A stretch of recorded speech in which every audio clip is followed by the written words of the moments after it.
It's so nice. It's so thick and it's so pretty. I think I graduated from the genre YA. Oh my god. I'm gonna do something I've always wanted to do. So let's pretend I still have my TBR. It's like... okay. I feel like my arms are gonna give up. I feel like that's the most cardio I've ever done in the past few years of pandemic. Let's pretend that I was able to afford all of this, but mostly it's from like sale and my friend. We're gonna pretend that we're a rich YouTuber who actually has a career out of it, but it's just me.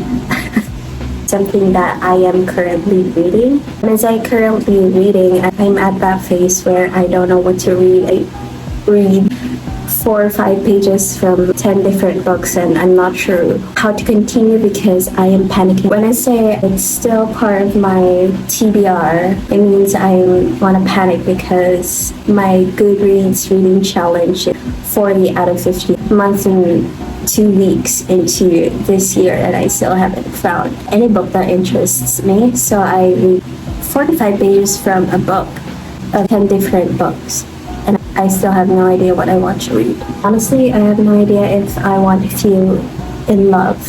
This I have read. It was promising. Then I realized that most of the readers were annoyed that it feels like the twists and turns from this book is just an afterthought. So I just trashed it in and gave it like 3.5 stars. I'm thinking of just shooting it somewhere. I have this. I didn't have any money when I got this, but my friend told me, you can get it now. I'll just let you borrow money. And that's how they victimize you, everybody. That's how they do it.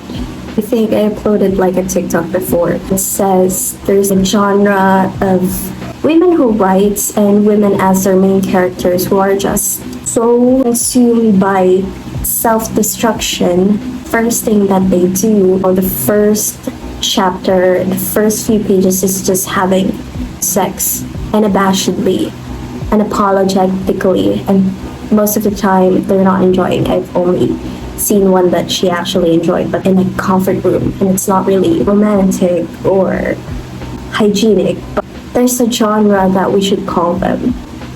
I have this and my bookmark is my COVID ID. It's called The Diviners, and I keep asking people who have read this, when is it gonna start getting interesting? Because whenever I tell people the story of this one, they're like, oh, it's interesting because in 1940s New York, duh, what is not to like there? One of the girls who are an elite girl decided to do Ouija board.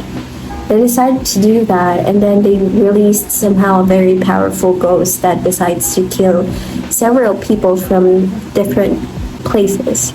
So it sounds interesting, sounds nice, sounds exciting, but the thing is, the writing, it's so... that is the reason why I don't really like slow burn, and I have Love in the Time of Cholera. Actually, I didn't even know that this is a classic. Most of the people who I have shown this told me that it interests them, the idea of reading it, but when they tried to read it, they found it difficult. I'm not sure if it's how it's written. I really like books that has this kind of script in it. It looks like it's easier to read somehow. I have Milk and Honey. I got this off of my friend. She didn't like the author because it feels like she's just, I should say it, Tumblr copy paste. There are times that I do agree, but somehow I like some of the poems in here. And I got this 40 pesos only because she really hated it so much. But yeah, I'm planning on not just rereading it, but also writing some of the poems that I have done, something that I wanted to do somehow. This one I think I'm gonna trash. It's kind of like a sci-fi YA, and it didn't really sit well with me. It kind of reminds me of Ugly's dumbed down version, so I might have to chuck it in the trash and remember nothing of it. The second book of the Diviners. Oops. This is like a companion book. Really, I haven't read them. And on days that want to take a break from fantasy and other mythical genres, I go for Slice of Life. It's an in-betweener, so I got this. It seems like a typical coming-of-age type of book. Family secrets. It seems boring for everyone, but it's just a way for me to have a break in my brain who keeps on imagining dragons or gnomes that's talking. So I really got this also from my friend. I still don't know what it's about. I was supposed to read this for Booktuber, but I didn't. And then I planned to read it for November, but it didn't pan out. I know that this is a second book, but I can't just classical art, but she had an iPod. Early 2000s kind of Jane Austen parallel. What's not to like? This one. I know I just said that I'm not into YA. I know this YA, but this for free, and I kind of owe it to myself because when I was early teens and my friends and I typically visit stores, it was always on the windows and I couldn't afford much of those. So I owe it to my 13-year-old self to try and read this and see if it's actually interesting. The last book that I have is this. It's the first book that I have of Margaret Atwood. I know she has a more famous book, which is Handmaiden? The Handmaiden? The Hair? I think it's Handmaiden. Or I can be wrong. But this one, I'm sorry, I just spat out. The thing that actually trapped me to buying this book is the first line. 10 days after the war ended, my sister Laura drove a car off a bridge. Goes right in there and like kills someone. So wanted to show you guys a book I just got. And oh my god, it's like the prettiest. Like you can actually see the texture of it. It's so nice. It's so thick and it's so pretty. It's the first design that I saw that isn't as popular as the other ones, especially for classic books like this. And then if you can see the price, oh my god, it's like, it's not as expensive as I thought, because most of the price of books now is like 900, especially those that are really good. I don't know if I should take it as bad news. It's the same feeling as having a book or a series that you love end. That's how I feel when I tell you that I think I graduated from the genre YA. Oh my god, saying that feels so crazy, but I have been reading young adult books since time immemorial. I feel like I began there, even though I didn't. Most of the books that I have read is from that genre, and I'm so thankful because I discovered countless of amazing characters and amazing maps and amazing creatures, and I cannot stop. It's just, I have outgrown it, and I feel very proud of myself that I can feel that I am growing, and I know that my interests are shifting, but also in a good way. It's not like I'm leaving it as if I'm shunning it. It feels good to actually say it out loud, and I have shared that with 2 people and they completely understand because I feel the same.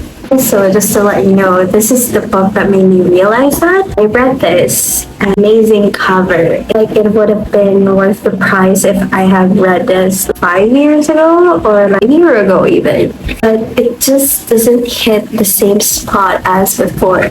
But I will forever love fantasy, telling stories of folklore, but the characters that I'm looking for and the characters that I want to root for should be significantly a little older and probably a little wiser, but still as chaotic ever. Memorable books that I have read from my friends would be Eve Babbitt's Fast Days and Slow Company, or maybe it's the other way around. but I don't typically read non-fiction, but that was interesting. If Babbitts was like the it girl, 60s or 50s, I wanted to be her at the same time I don't want to be her. It kind of reminds me that now that Hollywood isn't as best place to be in, or something that you dream of becoming part of, now it's the K-pop scene, and it feels so interesting that you're sort of circling into that kind of environment where fame is just an arm stretch out of you and you're almost there. People recognize you and just kind of fading in and out in the background, and in the best way possible. Eve Babbitts is like that. She knows the ins and the outs. She knows every single thing that you would want to. It's kind of like if you have a sit down tea with her, she would actually give you tea. It was so good. It feels like I sat down with a grandmother who has so much stories to tell, and she's awesome as heck. So the next book would be Battle Royale. I always wanted to watch it and read it. It was expensive, so I never bothered. It was just lying around in her house and I asked to borrow it. It was an experience. Somehow it was disappointing that I was disconnected with the writing. I don't know if it's the translation or how it was written. I was quite disappointed with the representation of girls and womanhood in that, but I can say they tried. I like the twists of each chapter that they have. It was forward thinking, it was brave at that time, but still needed some better representation and writing for women, definitely. I think it's also because it's from a Japanese author and they have a different culture and views on women.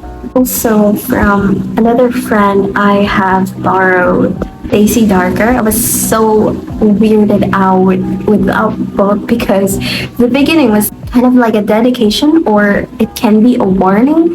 It just says, I was so surprised that this package arrived for me at the publication because the author of this book is already dead. And I'm like, is the actual author dead? And then there's so much double meanings and everything. It was amazing to read. Although it was kind of predictable at some aspect, it still manages to surprise you. I just really wish that the twists and turns started out in the middle of the book and not 20 pages and then it's the end. That was a lot.